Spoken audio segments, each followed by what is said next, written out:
নমস্কার বন্ধুরা, কেডিটি kitchen and ব্লগে তোমাদেরকে অনেক অনেক স্বাগত এবং অনেক অনেক ভালোবাসা জানিয়ে আমি আমার আজকের ভিডিওটা শুরু করতে চলেছি।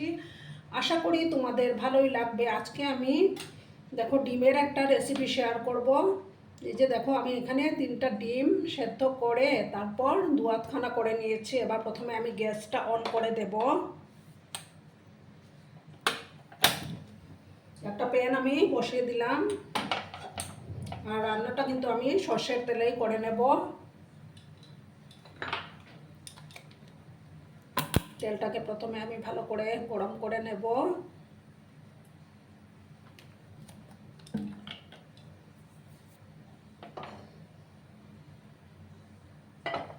তারপর আমি ডিমগুলোকে ভেজে নেব। দেখো বন্ধুরা, তেলটা গরম হয়ে গেছে। এবার আমি সামান্য একটু হলুদের গুঁড়ো, তারপর একটু লবণ আমি অ্যাড করে দিচ্ছি।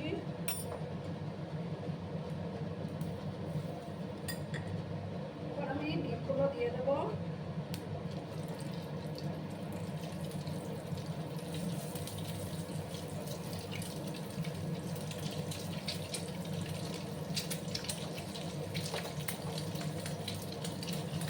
ডিমগুলোকে আমি একটু হালকা হালকা লাল করে ভেজে নেব। বেশি কড়া করে ভাজবো না, তাহলে ডিমগুলো শক্ত হয়ে যাবে।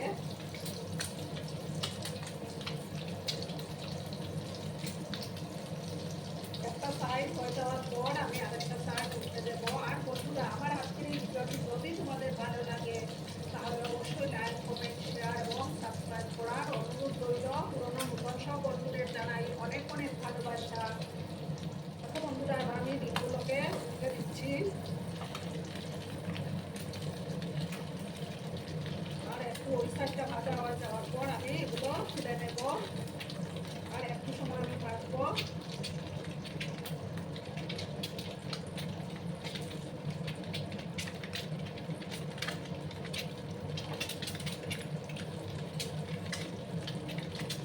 দেখো বন্ধুরা, এবার আমি ডিমগুলো তুলে নেব।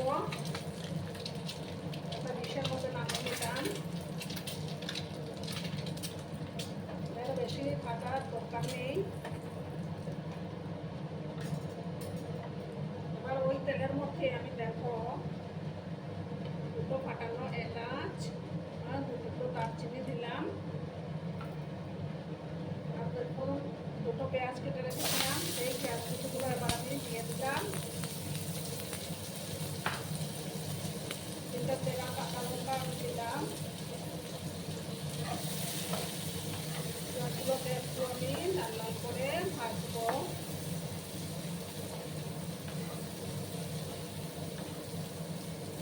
সামান্য একটু লবণও আমি অ্যাড করে দেবো,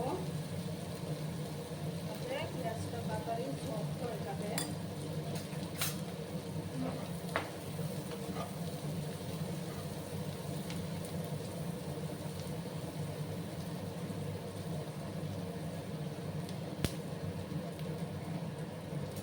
লাল লাল করে আমি পেঁয়াজগুলোকে ভেজে তুলে নেবো।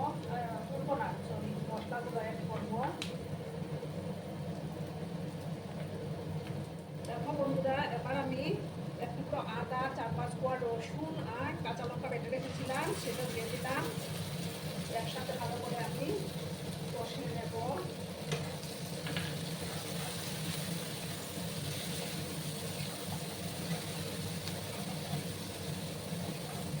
যতক্ষণ না আদা রসুনের কাঁচা গন্ধটা যাচ্ছে ততক্ষণ কষিয়ে যেতে হবে।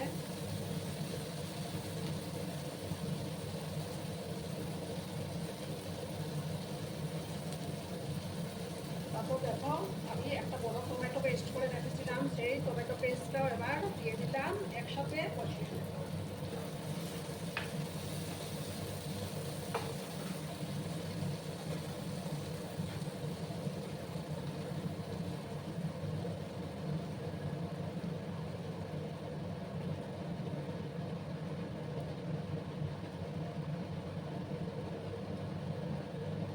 আছে আমি এটাকে কষিয়ে নেব।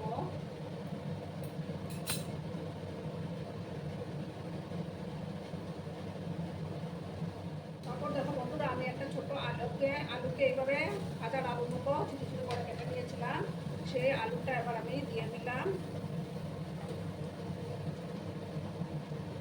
এবার আমি পরিমাণ মতো হলুদের গুঁড়োটা অ্যাড করে দিচ্ছি।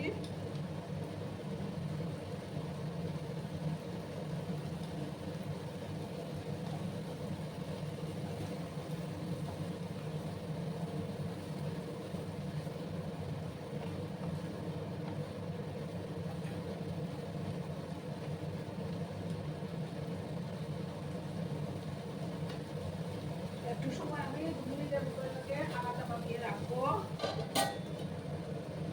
এটা কিন্তু সঙ্গে থেকো বন্ধুরা।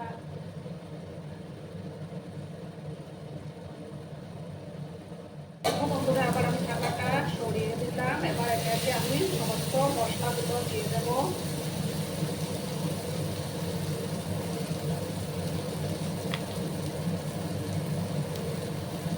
যেমন ধনিয়া গুঁড়ো দিলাম,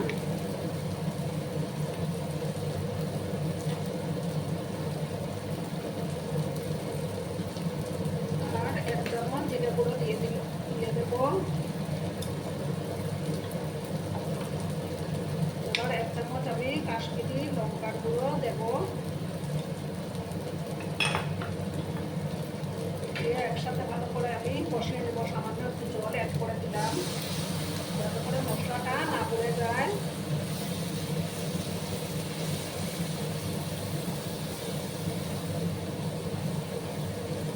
কিছুক্ষণ সময় দিয়ে ভালো করে কিন্তু কষিয়ে নিতে হবে।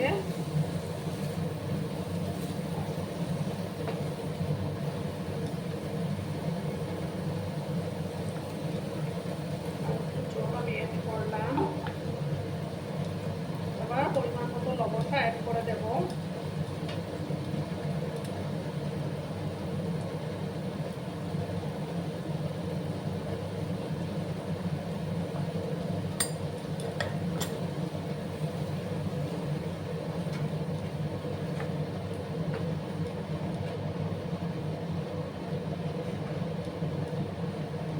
গ্যাসের আঁচটা কমিয়ে আমি একটু ঢাকা চাপা দিয়ে আবার একটু রাখলাম যাতে মশলাটা ভালো করে কষে যায়।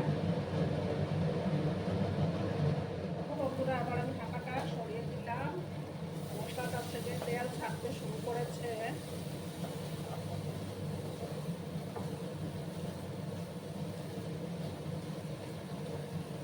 এবার আমি এটার মধ্যে গরম জল দেবো।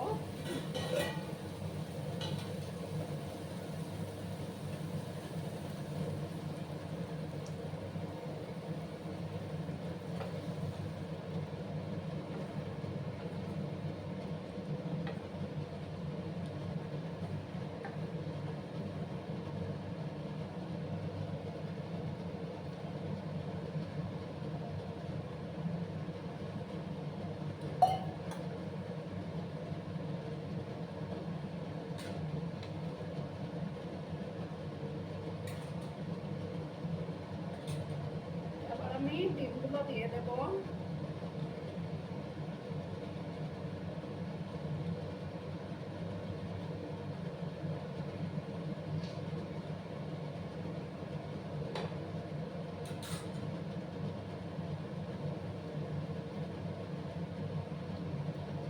এবার গ্যাসের আঁচটাকে কমিয়ে আমি 5 মিনিটের মতো এটা রান্না করে নেব, তাহলেই তৈরি হয়ে যাবে। দেখো, আমি ঢাকাটা সরিয়ে দিলাম। রান্না কিন্তু আমার কমপ্লিট। এবার আমি উপর থেকে কিছুটা কসুরি মেথি, রোস্টেড কসুরি মেথি ছড়িয়ে দেব।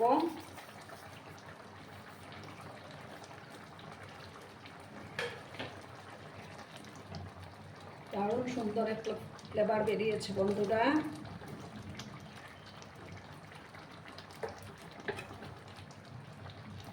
আর আলুগুলো আমার খুব সুন্দর সুসিদ্ধ হয়ে গেছে। এবার আমি গ্যাসটা অফ করে দেব। অফ করে 2 মিনিট আমি স্ট্যান্ডিং টাইমে রাখবো। তারপর আমি সার্ভ করে দেখাবো তোমাদেরকে। বন্ধুরা, আমি সার্ভ করে দিয়েছি। কেমন হয়েছে অবশ্যই কমেন্ট করে বলো। কিন্তু তোমাদের এই সুন্দর সুন্দর কমেন্টগুলো পড়তে আমার কিন্তু দারুণ লাগে। আর এতক্ষণ ধরে আমার ভিডিওটার সাথেও পাশে থেকে আমাকে এতটা সাপোর্ট করার জন্য তোমাদেরকে আবারও জানাই অনেক অনেক ভালোবাসা এবং অনেক অনেক ধন্যবাদ। ততক্ষণে তোমরা সবাই খুব ভালো থেকো, সুস্থ থেকো, আনন্দে থেকো। আর আমার ভিডিওটার কোনো অংশে যদি তোমাদের একটুকু ভালো লাগে তাহলে অবশ্যই তোমাদের পরিবার পরিজনদের মাঝে শেয়ার করে দেওয়ার অনুরোধ রইল। ততক্ষণে খুব ভালো থেকো, ধন্যবাদ।